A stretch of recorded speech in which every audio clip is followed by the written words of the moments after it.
දුවන්න විතරක් ලෑස්ති වෙන්න එපා. මම ඔක්කොම දැනගෙන යාවේ. උඹලු නේද මේක මේ ලොකුවටම ෆෝන් බෙදන්නේ? ෆෝන් බෙදනවා මම? උඹ තමයි. දන්නේ නැද්ද ඕ නීතියෙන් තහනම් කියලා? පිස්සුද සර් මං උවට සම්බන්ධ නෑ. සම්බන්ධ නෑ. උඹ ගැන ලොකුවටම දන්න එකෙක් තමයි මට මේ ඔත්තුව දුන්නේ. කවුද සර්? ඒව කියන්න පුළුවන්ද මිනිහෝ? එහෙම නෙවෙයි සර් මට දැනගන්න කවුද මේ මං ගැන බොරු ප්‍රචාරය යවන්නේ කියලා. නෑ. අපි කවදාවත් අපිට ඔත්තු දෙන මිනිස්සුන් එහෙම එලි කරන්නේ නෑ. හරි කෙනා කියන්න එපා. මට පොඩි හින්ට් එකක් දෙන්න. පොඩි හින්ට් එකක්. හින්ට් එකක්. හරි. ඔත්තුව දීපු කෙනා පෝක් විකුණනවා. පෝක්. පෝක්?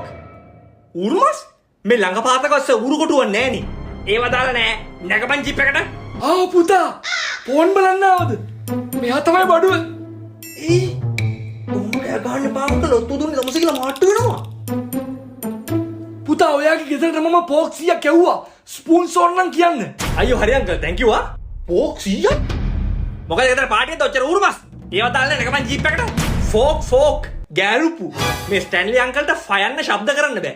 මේ මහත්තයා අපේ ගමේ ෆෝන් විකුණන අය හොයනවා. මම තමයි කිව්වේ අපේ ගමේ හොඳම ෆෝන් තියෙන උඹ ගාව කියලා. ෆෝන් දෙකක් දීලා යවන්න. ඔයි. තමුසට ෆයන්න ශබ්ද කරන්න බැරිද? බෑනි පුතා. Park you.